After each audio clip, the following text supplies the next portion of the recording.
Bolehkah semayang duduk atas kerusi sedangkan dia boleh berjalan seperti biasa? Cuma ada masalah ketika nak sujud. Kerana bacaan Fatihah, adakah kena duduk atau berdiri? Baik. Orang ini dia boleh berjalan. Cuma dia tak boleh turun sujud di bawah. Baik. Bolehkah dia semayang duduk di atas kerusi? Asalnya wajib semayang fardu berdiri. Nabi kata salli qa'ima, semayang dalam keadaan berdiri, qiyam. Fa in lam tastati', maka jika kamu tidak boleh berdiri, fa qa'ida, maka boleh semayang duduk. Duduk atas kursi, bukan duduk di bawah. Yang afdalnya duduk macam tahiyat awal, duduk iftirash. Faham lagi? Baik. Dalam masalah ni dia kata orang ini boleh berjalan. Orang yang berjalan boleh. Boleh tak dia semayang duduk? Jawabnya, kalau orang itu boleh berjalan, boleh atau tidak dia semayang duduk, tak dapat jawapan lagi. Kerana kita nak tahu boleh atau tidak dia berdiri. Faham? Kerana hadis ini menyebut semayanglah berdiri. Kalau tak boleh berdiri baru duduk. Faham? Nabi tak kata semayanglah berdiri, kalau tak boleh berjalan duduk. Kerana tidak semua orang yang boleh berjalan boleh berdiri. Ada orang boleh berjalan dan boleh berdiri macam kita semua. Betul tak? Tapi ada orang yang dia boleh berjalan, tak boleh berdiri. Maknanya bila dia nak berhenti, dia akan cari kursi. Kalau tidak, dia rebah. Faham? Maka jika orang yang jenis boleh berjalan, tak boleh berhenti berdiri, dia boleh semayang duduk. Kerana tidak boleh semayang berjalan. Faham tak kira? Ke tak faham? Faham tak? Ada kan orang tua kan jalan siapa tu cari pagar, nak landing sakut pagar gitu. Cari tiang, tak ada tiang berebok jatuh. Betul tak? Jadi itu boleh berjalan, tak boleh berdiri. Boleh semayang duduk. Tapi mu boleh berjalan, boleh berdiri, tapi cuma sujud tak boleh. Tak boleh semayang duduk. Masa mana tak boleh duduk? Masa berdiri. Maknanya kalau mu tak boleh turun sujud saja, wajib takbir ihram dalam keadaan berdiri. Allahu Akbar, berdiri. Fatihah, berdiri. Rokok, berdiri. Sebab dia kata sujud tak boleh. Rokok boleh tak? Rokok boleh. Wajib rokok macam biasa. Allahu Akbar. Tidak wajib berdiri. Sami Allah liman hamidah. Lepas tu bila nak sujud, dia tak boleh sujud, maka dia duduk atas kursi. Contoh, boleh. Dia pun turun gitu. Kenapa mu pergi duduk atas kursi? Kerana tak boleh sujud di bawah. Baru betul. Ni tak boleh sujud, semayang pergi duduk. Mana boleh? Faham tak ke? Dia kaedah ni gini je, senang je. Pakai sampai bila-bila. Okey? Rukun semayang ada berapa? 13. Kalau tak boleh wajib buat 12. Nampak ke? Yang kita tak boleh buat dalam 13 ni je. Maka gugur tinggal berapa? Tinggal 12. Faham? Wajib buat 12. Tak boleh buat 2, tinggal 11. Wajib buat 11. Bukan tak boleh je, 3 gugur. Mana boleh? Faham? Rukun semayang ada 13, 3 perkara tak boleh buat, maka wajib buat 10. Al-maisur la yaskutu bil ma'sur. Kalau ada benda yang kita tak boleh buat, tapi ada benda yang boleh buat, maka yang boleh buat itu wajib buat. Itu dia kata al-maisur la yaskutu bil ma'sur, maksudnya yang boleh buat itu tidak digugurkan dengan sebab ada benda yang tak boleh buat. Nampak? Tak boleh sujud je, berdiri tak buat dah. Kena faham. Faham lagi? Soalan seterusnya.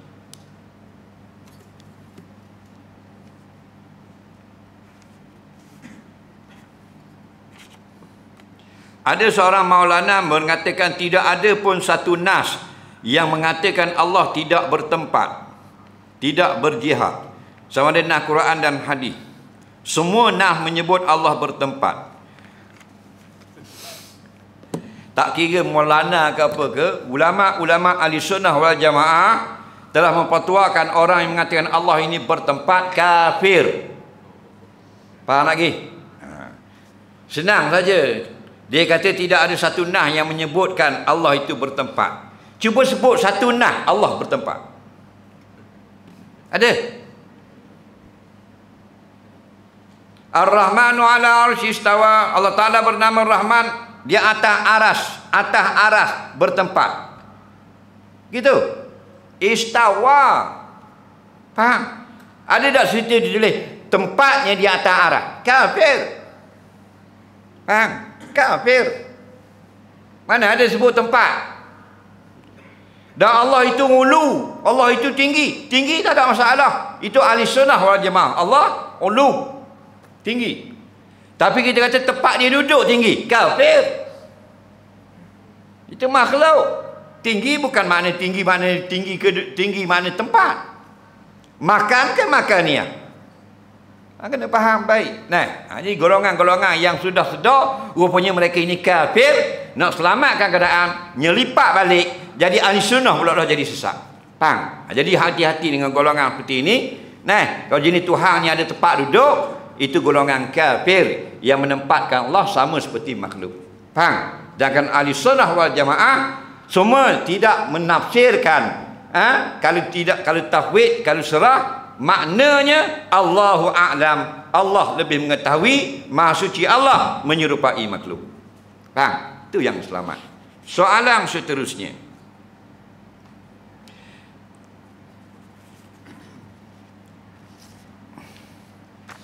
apa pandangan Ustaz tentang peperangan yang meletus antara Rusia dengan Ukraine?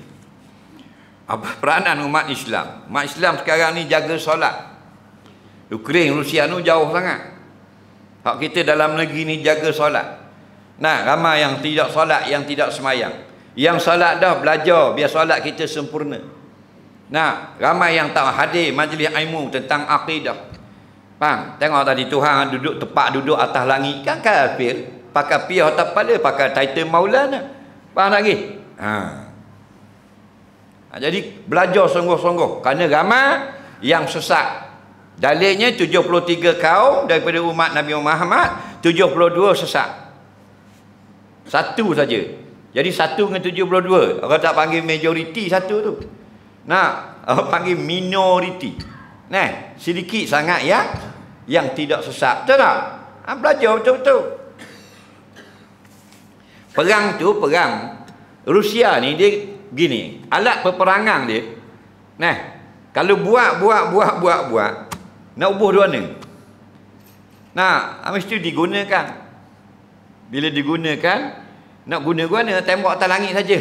Faham? Sebab tu Rusia 5 tahun, 4 tahun dia ada krisis. 5 tahun, 3 tahun dia ada krisis. Nah, dulu senjata-senjata Rusia laku dijual di Afrika, banyak perang saudara di Afrika. Nah, di Liberia, di Afrika Tengah, di Republik Kongo. Nah, kita tengok perang saudara, tapi kita tengok Rusia dan blok barat jual senjata kepada kerajaan dan gerila. Bisnes. Faham lagi? Jadi alasannya dia nak menjaga etnik Rusia yang duduk di timur Ukraine. Nah. Dan kita fahamlah Rusia yang menyerang Afghanistan 20 tahun, bunuh orang Afghanistan, orang Islam. Betul tak? Mereka komunis. Nah, yang bunuh saudara kita di Afghanistan, siapa dia? Afghanistan tahun 1979. Nah, kita budak-budak lagi. Tengok tali basing. Nah, Rusia menyerang Kabul. Nah, 1979. Babrak Kamal dan sebagainya. Nah, berapa ribu orang yang tembak orang Islam. Nah, yang membunuh, yang menyerang, menceroboh negeri Islam Chechnya. Bukan Rusia. Tahu tak? Dia yang bunuh saudara kita di Chechnya. Tak tahan kalah peperangan, akhirnya dia beri autonomi kepada umat Islam di Chechnya. Nah, begitu berlaku di Dagestan, di Crimea dan sebagainya. Jadi kita doakanlah supaya kita ini selamat daripada malapetaka. Nah, tapi kita jaga solat kita. Tak dapat pertolongan Allah daripada bala-bala petaka seperti ini, kita tak jaga solat. Nah, mayang garik saja subuh dah mayang.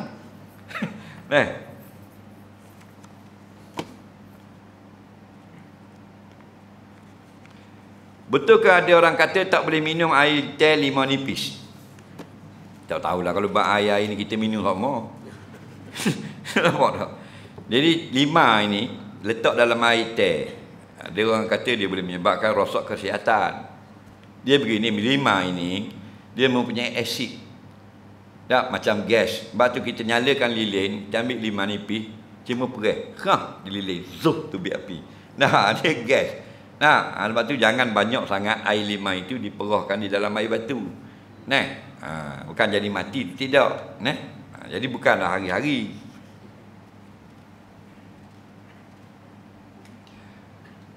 Soalan seterusnya.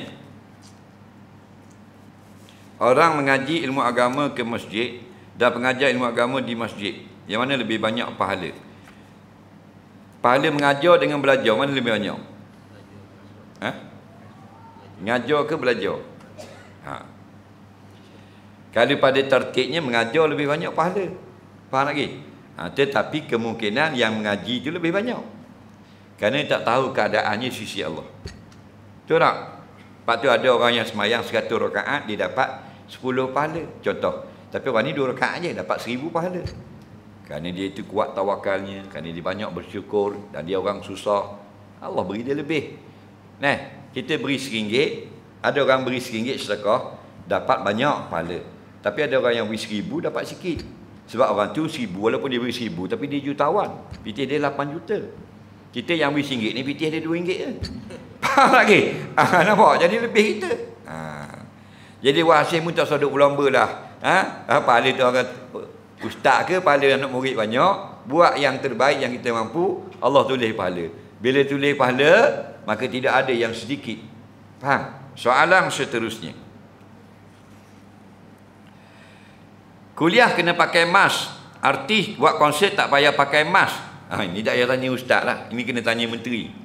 Nah, apa sebab? Tanya dia. Menteri kena buat soal jawab tiap-tiap malam. Live. Setuju tak? Apakah hukum kandang ada tapi lembu lepas merata? Jawabnya boleh. Lepas lembu tak ada salah. Syaratnya tidak memudaratkan mudarat. Dia lepaskan lembu dia di bukit, di ajin ni, di atas ni. Dia lepaskan lembu ni tempat orang tak ada duduk. Dia lepaskan lembu dia dalam rok, tengah padang yang tak ada orang sakok pun. Ada apalah. Tapi lepas lembu, masuklah kandang dalam kebun orang, masuklah pagar orang. Nak? Berak atas tengah jalan. Itu mudarat, tak boleh. Dalam Islam, la darara. Tak boleh memudaratkan orang lain. Dah tu kandang ada, suruh masuklah kandang lembu. Cari rumput, bubuhlah kandang. Betul tak? Kandang pula, kalau lembu tu busuk, tahi apa semua, dengan menyebabkan mudarat jiran-jiran, tak boleh pula, kena alih kandang. Tak boleh suka-suka hati, warna aku lembu aku. Tak boleh. Nampak? Tahi lembu sehari je 400 kilo berak. Nyaknya ke orang rumah sebelah. Betul tak? Tak boleh. Kalau lembu tak boleh kandang, ambil tuan lembu, boleh kandang. Soalan seterusnya. Masa tayat akhir dekat fil alamin innaka hamidum majid, tu kena ambil innaka hamidum majid ke innaka hamidun majid. Tak faham itu. Innaka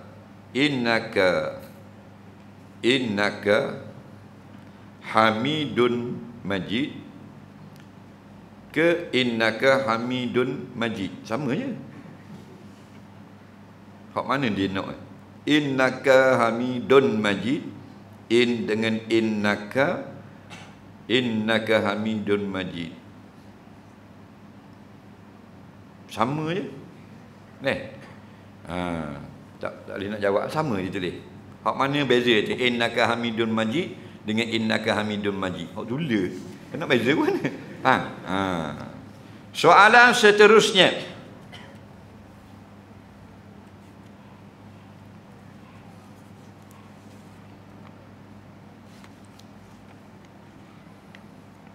Segmen wanita tentang wuduk. Tolong jelaskan, minta para suami tengok anak bini berwuduk. Baik. Ketika berwuduk, antara rukun yang wajib basuh ialah muka. Allah kata, "Fagsilu wujuhakum." maka kemudian basuhlah akan muka kamu. Kat mana muka? Muka ini laki-laki perempuan, dia ada dua sempadan. Satu sempadan atas ke bawah, satu sempadan kanan ke kiri. Kalau atas ke bawah, permulaan tepat nada rambut ni. Maka rambut yang pertama ujung belah atas bukan muka, kepala. Start rambut ni ke bawah, itu muka. Okey? Bawah sampai kat mana? Ujung dagu awak terbelah. Korok kita ni dia terbelah gitu. Faham? Sini. Bukan atas ni, ujung bawah ni. Faham? Jadi sinilah panjang muka. Faham? Lebarnya daripada ni. Anak telinga. Ni telinga. Ni the sound of the ear. Faham? Anak telinga ni. Nah, ni. Ni lebar dia. Lepas tu kok mana nak turun? Ikut dari suara ni. Tak turun gini. Sepadan. Tapak kat anak telinga, ambil kok viral telinga ni. Muka. Nak senang balik sekarang, duduk depan cermin, ambil magic besar. Merah. Permanent. Tahu ke? Atas pada orang, kepala. Bawah pada orang, muka. Faham? Maka kita akan nampak turun sini. Ni sabang ni, sabang labang ni. Sabang 11, sabang ni, faham? Dia turun gini. Bukan gini muka gini. Faham ke? Sabang ni masuk tak? Muka ke kepala? Ni, sabang ni. Muka ke kepala? Hak atas ni kepala. Jadi masa basuh muka, wajib sampai air rata sekalian bulu-bulu pada muka. Bulu kening, bulu mata, bulu roma, rambut di dalam pipi ni. Kita panggil sekbeng lah. Tali tudung lah. Faham lagi? Jadi kita pun basuh. Soft Nah, bulu itu daripada tempat tumbuh sampai ujung. Contoh sekbeng ni panjang. Sekbeng ni panjang. Semeter sekbeng. Wajib basuh semua semeter. Jadi yang tidak sahnya, orang puang. Rambut dia tu di sini. Okey? Bukan hak sini. Ni tak apa, rambut kepala, faham? Tempat tumbuh dia tu atas pipi dia. Faham lagi? Pipi ni muka ke kepala? Muka. Okey, masa nak wuduk, dia akak rambut ni buah atas telinga. Faham tak? Ke tak faham? Dia pergi akak buah atas telinga gini. Dia pun basuh muka. Sini kena tau. Tak sah wuduk. Faham? Kena tak boleh akak, kena jatuh ni. Dah payah tak nak terik itu panjang. Kerak. Beli gunting DIY. RM1 faham? Kerah gitu. Sabun pendek. Dia pun sabun panjang kau puang. Betul tak? Dia duduk atas pipi ni pergi akak gitu. Nah, lepas tu basuh ni tak kena. 40 rat kan. Tak duduk sini. Kan dia akak kan? Dia selok buh gitu kan? Nah, dia pun basuh muka rau muslimat. Atas ni tak kena. Tak sah. Tu yang ulama kata tidak sah. Faham?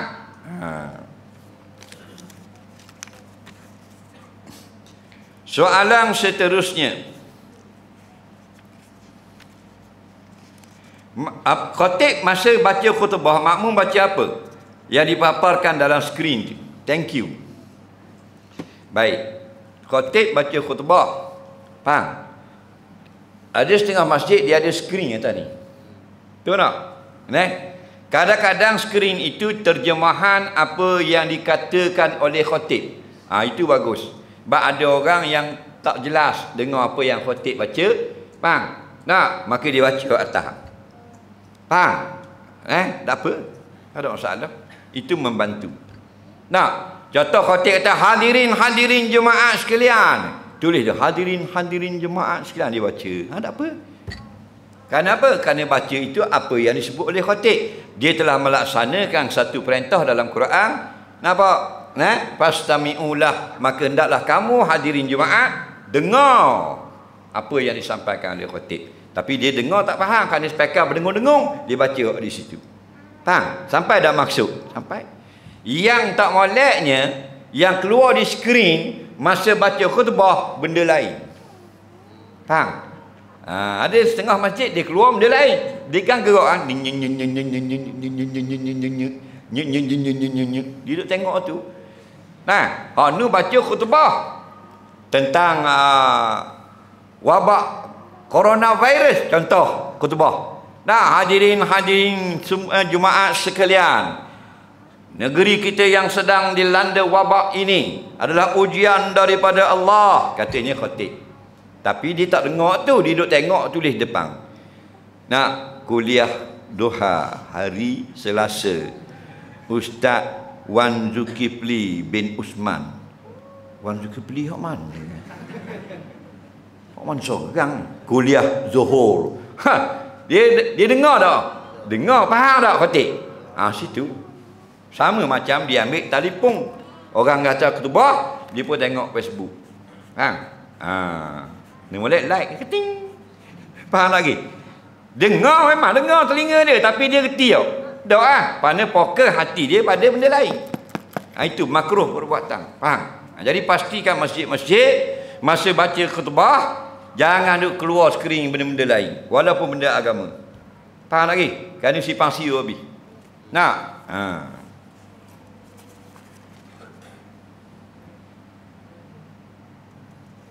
Makmum mari lewat sembahyang Jumaat dapat 1 rakaat, kena tambah 1 rakaat ke macam mana? Kalau dapat 1 rakaat, tambah 1 rakaat. Kerana Jumaat itu 2 rakaat. Nampak? Man adrakal imam ba'da ruku', barang siapa yang dapatkan imam lepas rukuk, nampak? La yudrikul rakaat. Dia tak dapat rakaat tu. Dia rakaat pertama. Faham? Dia baru sapa. Dia sapa tu dia baru nak Allah tu, imam Allahu Akbar. Dia tak ada nak tunduk sami Allah, dapat tak? Atau di sapa tu imam sami Allahu liman hamidah, dapat tak dalam rukuk? Nampak? Tak dapat. Yang dapat ni gini, imam rukuk, dia mari Allahu Akbar dan dia rukuk, dapat. Man adrakal imama, nampak? Fi rukuk, barang siapa yang mendapat imam dalam rukuk, faqad adraka raka'ah, maka sungguh dia dapat rakaat.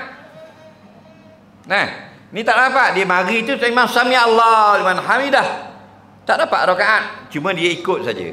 Faham? Ikut, nanti imam naik rakaat yang kedua, dia baru rakaat pertama. Imam salam, dia kena naik rakaat yang kedua. Faham lagi? Jangan imam salam dia salam balik awal. Nah,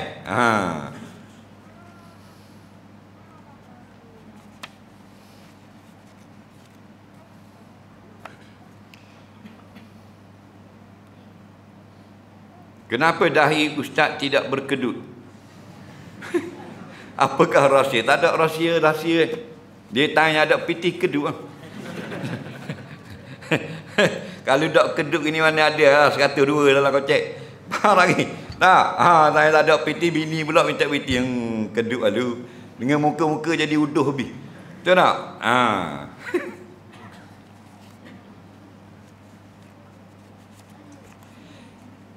Bapa basuh dia basuh dengan selawat kepada Nabi SAW. Bapa bukan dengan istighfar. Tak betul ni kenyataan. Bukan ulama kata bila kita berdosa jangan istighfar. Ulama menyebut antara benda yang menghapuskan dosa bagi orang yang berdosa ialah dengan berselawat. Tapi jangan melampau-lampau sampai kata tak perlu istighfar. Faham lagi? Kerana istighfar itu kan itu roh. Nabi kata ya ayuhan nas tubu ila rabbikum fa inni atubu ilahi fi yawmin wa laylatin 70 marrah kama qala. Nah, hai manusia, minta ampunlah kamu kepada Allah. Sungguhnya aku minta ampun kepada Tuhan aku sehari semalam 70 kali. Nah, jadi ulama menyebut kelebihan selawat. Maknanya siapa yang berselawat dia dapat banyak kelebihan. Antara kelebihannya ialah dia dapat keampunan dosa. Jangan pandai-pandai tambah. Bila selawat tak payah istighfar lah. Dah kan istighfar itu adalah sunnah Nabi SAW. Soalan seterusnya.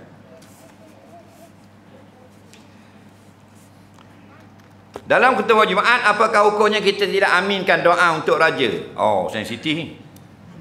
Dalam kitab-kitab fiqh berlaku khilaf di kalangan ulama fiqh. Ada yang mengharuskan kita menyebut doa untuk sultan, untuk raja, untuk pemimpin. Ada pandangan ulama, boleh. Jadi tak boleh kita nak persalahkan khotib-khotib yang baca doa untuk pemimpin. Tetapi ulama meringkaskan, memendekkan untuk pemimpin saja. Nah, bukan sampai habis anak cucu dan sebagainya. Faham lagi? Yang kedua disyaratkan pula adalah itu yang adil. Kalau dia tidak adil, maka mintalah dia itu, doakan dia berhenti dari zalimnya. Faham?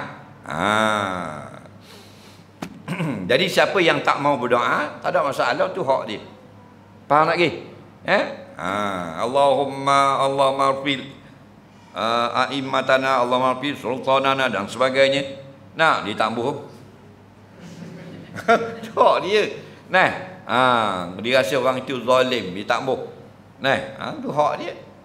Nah, macam kita nak berdoa, kita ada kawan sebelah, wajib tak kita doa ke dia tak? Doa kita seorang je, kita doa. Faham tak ke? Nah, ada kita nak doa ke dia, lebih baik. Kita juga ada doa kepada sultan, dia nak doa kepada sultan, tak ada masalah. Dia tak mau doa kepada sultan, tak ada masalah. Cuma ulama pesan, jika dimasukkan, disebut oleh khatib di dalam khutbah yang kedua dalam doa, jangan dipanjang-panjangkan. Itu pandangan ulama. Faham lagi? Soalan seterusnya, suami jenis panah baran nak kira guana, suka pukul isteri alasan dia tidak sedar. Suami dia mabuk pun tak sedar. Baran-baran ni, tahu tak benda mana barang? Barang ni air cor dalam rok. Lepas tu tohuk, benda-benda tohuk dalam barang. Faham tak barang? Budak tu babah bersikap ni masuklah barang. Barang warna pula. Dia tak erti tu pasal kan tu. Barang tu pasal paya sikit, faham? Dah nampak air, tapi bila gigit gelu masuk dalam. Tu panggil barang. Faham? Jadi jenis panah-panah barang ni tohuklah barang tu. Faham? Biar sejuk boleh. Perangai uduh. Nak marah lain, barang lain. Ada benda kita, bini kita buat salah, kita marah. Tu bukan barang. Barang ni marah mo. Faham lagi? Jenis ngamuk mo, nak marah mo. Itu barang, tak molek. Penyakit tu daripada hembusan syaitan. Faham? Habis benda nak mengamuk, habis benda nak marah. Itu barang. Salah siapa dapat suami barang? Salah isteri ya. Siapa suruh mu nikah je? Betul tak? Mu dah cek dulu mula-mula apa? Kan nak nikah dengan seorang suami, kalau dia minta kita cek berbulan-bulan. Tanya orang tu, tanya orang ni, tanya orang Kedah, tanya Tok Bilal, tanya JK Masjid, tanya bos jabat dia, perangai dia. Sebab apa? Sebab kita bukan nak jadi grup kawan dalam Facebook ni, dalam WhatsApp, nak jadi laki yang ber. Betul tak? Tidur sekatil, sepatah, berok selubang, makan sepinggang. Ada pula tak cek dulu. Lepas tu boleh barang, kapal terajang bini. Apa dang muka mu? Cek dulu. Dia kata molek, masih mari ni mohon number molek. Molek enak mu dah. Tahu tak? Dah dia boleh ke dia, tu baik lah perangai dia sebenar. Jangan cek molek. Tengok apa yang nak beli selipar, kasut, dicek tau. Tengok tak? Ke masuk pakai, cik mari cik, kasut baru-baru. Pilih-pilih. Tamu pilih lah, token ambil lah mana-mana saya pakai belaka. Ada gitu? Tengok tak? Cek. Kenang dah tapak, tak kenang tumik, tak beli. Kenang tumik, kenang tapak, color pula tak matching, tak beli. Color kena pula, ngetik pula kod belakang, tak mau nak kod bigal, tak beli. Kod bigal dah kena metik molek, bunga pula besar sangat, tak kenang, tak beli juga. Molek belakang dah tapak pula jenis geligi. Tak beli juga. Tak geligi dah bunyi pula ketak-ketak, tak beli juga. Padahal lipat kan nak buat takatir, buat bomoh. Betul tak? Ni laki. Tu nak nikah, jangan nikah. Orang lelaki pandai gayung, pandai taekwondo. Pasal saya tak taekwondo. Kalau lain taekwondo muka mu lagi. Betul tak? Cari lelaki yang jenis lembut. Au! Buat gitu. Dia suka dah sakit. You ni khapeh gitu. Faham lagi? Ni hai kapong gitu teh. Hanya dah pergi kat tualang masuk lokan cabut. Soalan seterusnya. Makrak tak betul sah ke tak semayang? Dia belajar dah. Belajar dah. Dah tak betul. Tak betul ke apa? Payah dia tak pandai. Dimaafkan. Faham? Yang tak boleh ni tak belajar Quran. Alah belajar pakai mayang. Kalau pakai semayang je, tambah belajar Quran, maka kalau betul sah semayang, tak betul tak sah. Faham? Cuma diberi kelonggaran bagi orang yang sedang belajar, belum pandai. Dah? Soalan seterusnya.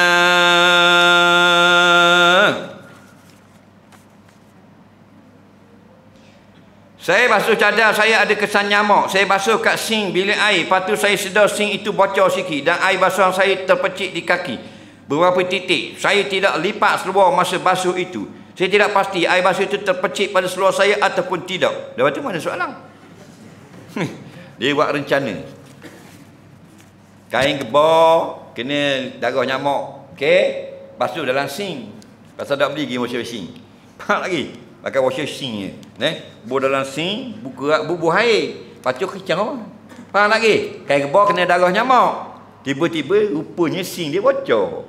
Nitik air bekas ni, bekas basuh kain gebor ni. Tak tahu kena dok kain gebor pun tak ada masalah. Mu apa begitu semua buat kira. Jangan nebeng ah. Faham lagi? Dia direct tu kalau kita sahih. Daripada percikan darah nyamuk tadi, air yang sedikit kena pula berpindah pada pangan kita dengan sahih. Itu yang kita peduli. Faham? Itu wajib basuh.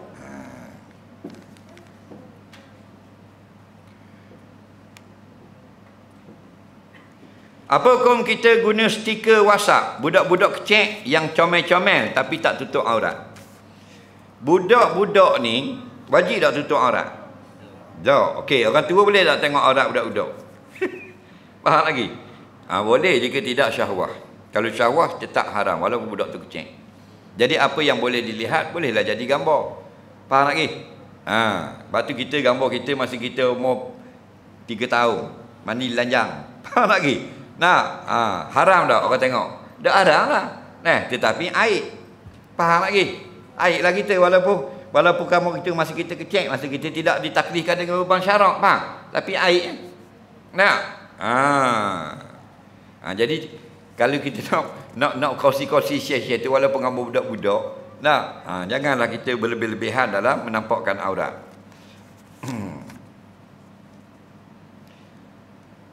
Imam kampung tu dia sebut dulu takbir intiqalat berhabis kalau dia bergerak. Kalau sah depan boleh nampak dia, kalau sah belakang tak nampak, imam terpotong pergerakan imam tu kira gana. Baik, imam dengar baik, siapa jadi imam dia gini nak takbir. Kalau nak sujud kita tengah berdiri, Allah itu masa mana nak kata masa mula bergerak. Jangan gerak dah Allah tu lambat. Ni tengah berdiri, Allah masa mana kata bak, bila selesai sujud Allahu Akbar, biar sama gitu. Ini afdal. Faham? Tapi ada imam Allahu Akbar,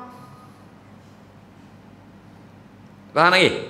Ada Allahu Akbar baru turun. Jadi orang belakang, hak belakang tak nampak, syup potong dia. Hak potong belakang ni potong imam sebab tak nampak, dimaafkan.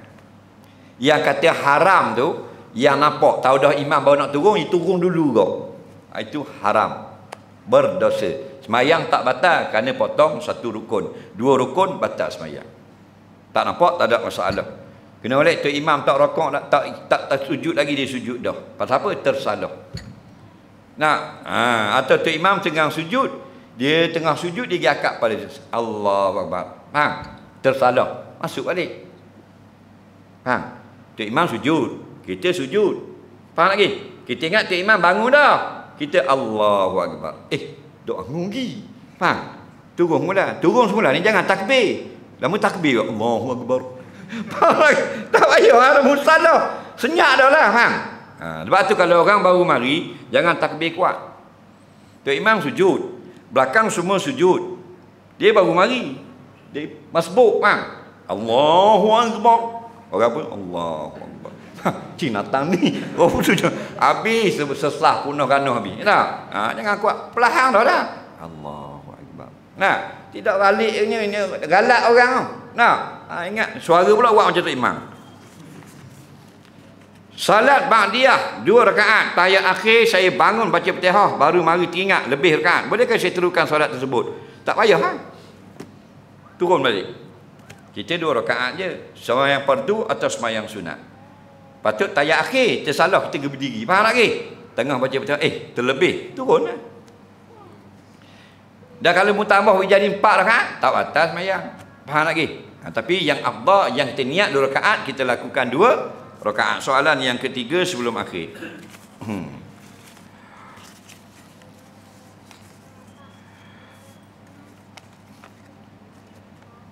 Minta ustaz dan jemaah yang hadir semua tolong doakan semoga saya dapat zuriat. Amin ya rabbal alamin. Soalan yang kedua sebelum akhir. Banyak lagi ni, banyak ustaz lain pula jawab.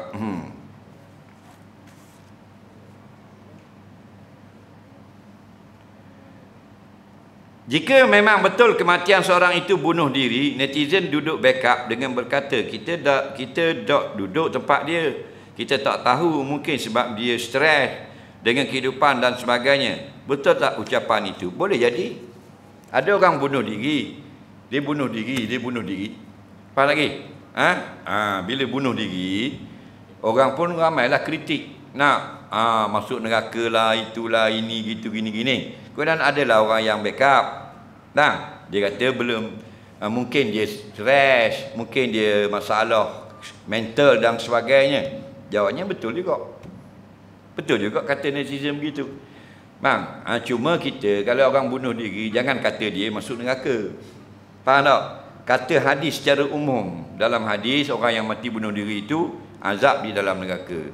Jangan sahihkan si mati ni, kerana mungkin dia dapat keampunan Allah. Faham? Cuma kita taklah sebut bila bunuh diri dapat keampunan Allah. Habis orang bunuh diri belaka.